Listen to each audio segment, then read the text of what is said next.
But don't think that decision to recognize Israel is an easy one.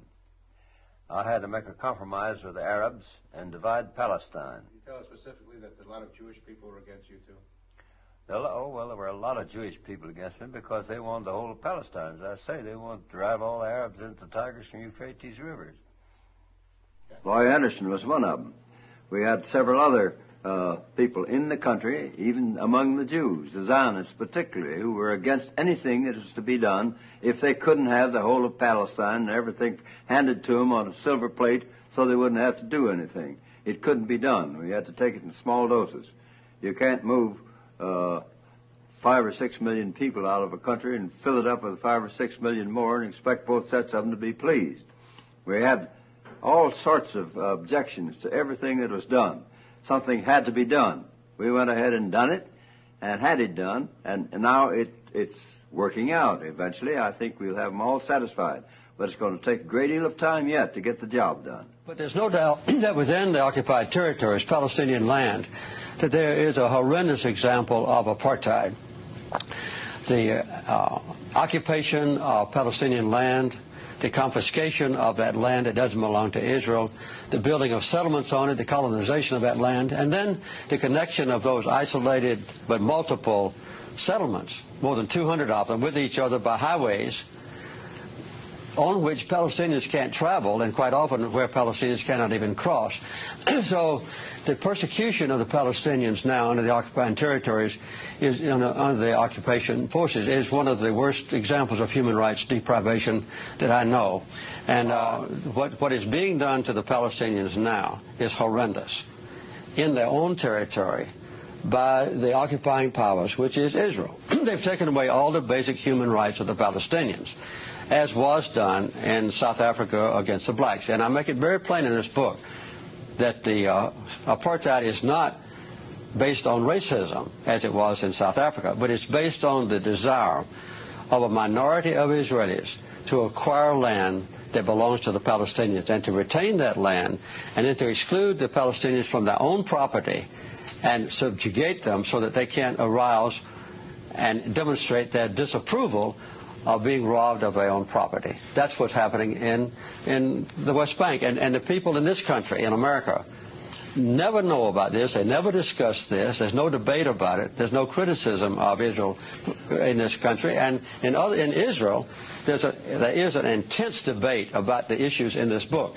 In this country, no. I agree. I mean, I wish we had that sort of debate that they're having in Israel. I wish we had that in the United States. But give us a sort of sense, how much of the responsibility for the conflict, the Israeli-Palestinian conflict, do you think belongs to the Israelis for their tactics like seizing land and occupying territory that didn't belong to them? How much of it is the responsibility of the Palestinians for their suicide terror attacks and their bombings within Israel proper? Well, as a matter of fact, the basic cause of the conflict is a sustained occupation of other people's land by the Israelis. And this is a direct violation of United Nations resolutions. It's a direct violation of the International Quartet's roadmap. It's a direct violation of the commitments that leaders of Israel have made in the past at Camp David when I was president and in Oslo, promising that Israel would withdraw from occupied territories. They have failed to do so.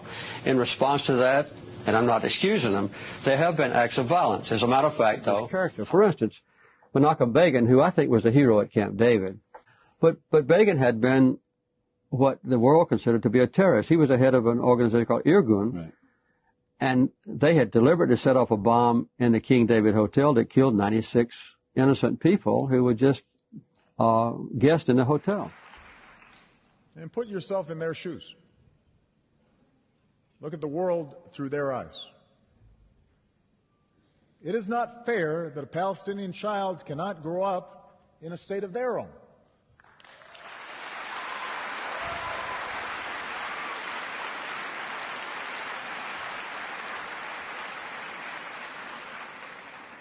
Living their entire lives with the presence of a foreign army that controls the movements, not just of those young people, but their parents, their grandparents, every single day. Just as Israelis built a state in their homeland, Palestinians have a right to be a free people in their own land. Here's my concern. The U.S., the Obama administration says it will veto a UN Security Council resolution to establish a Palestinian state. That could trigger a lot of anti-American reaction in the Muslim world, in the Arab world, elsewhere. How concerned are you that that could trigger that kind of development? Oh, a little bit. But I think the... Just a little bit? Yeah, and I'll tell you why. But in the street, it's more of a concern than among the leaders, for this reason. There is a widespread feeling in the world that the current Israeli government may have abandoned the intention of working with the Palestinians to create a state on the West Bank and Gaza, and just doesn't want to say it. You believe that? I'm not in government. I don't know enough to know. I'm just telling you what I hear around here. That this Palestinian government in the West Bank under President Abbas and Mr. Fayyad is the best government the Israelis have ever worked with, which the Netanyahu government will say. They're good on security. They're good on economic growth. They're good on self-reliance. They're just good. But they still don't want to negotiate borders and security for a Palestinian state. And they're spending a fortune to expand settlements in the West Bank and apparently now want to train militia. On the other hand, they claim that they want to continue to negotiate for a state.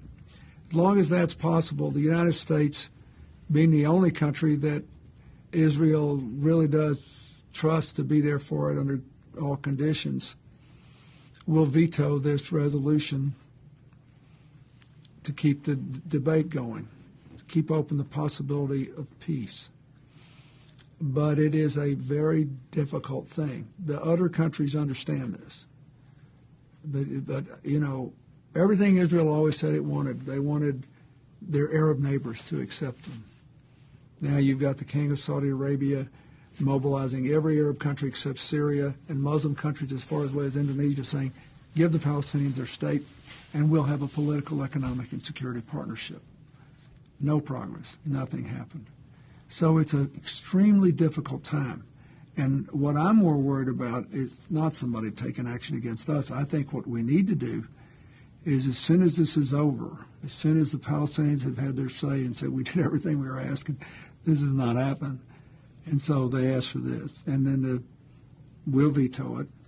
What we have to do is to move immediately to contain the fallout, not so much for the United States, but for the people in the Middle East. First thing you have to ask, do they both want to make it? I have a real question as to whether or not both sides wants to make it. I have a real question as to one side in particular, whether or not they want to make it. Well, I don't want to say that right now. I think one side actually would like a deal, and I think the other one maybe doesn't want a deal, to be honest. I don't want to say it. No.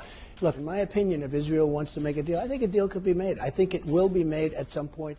And I firmly believe that the actions that Israel's government has taken over the past several years, the steady and systematic expansion of settlements, the legalization of outposts, land seizures, they're moving us, and more importantly, they're moving Israel in the wrong direction. They're moving us toward a one-state reality, and that reality is dangerous.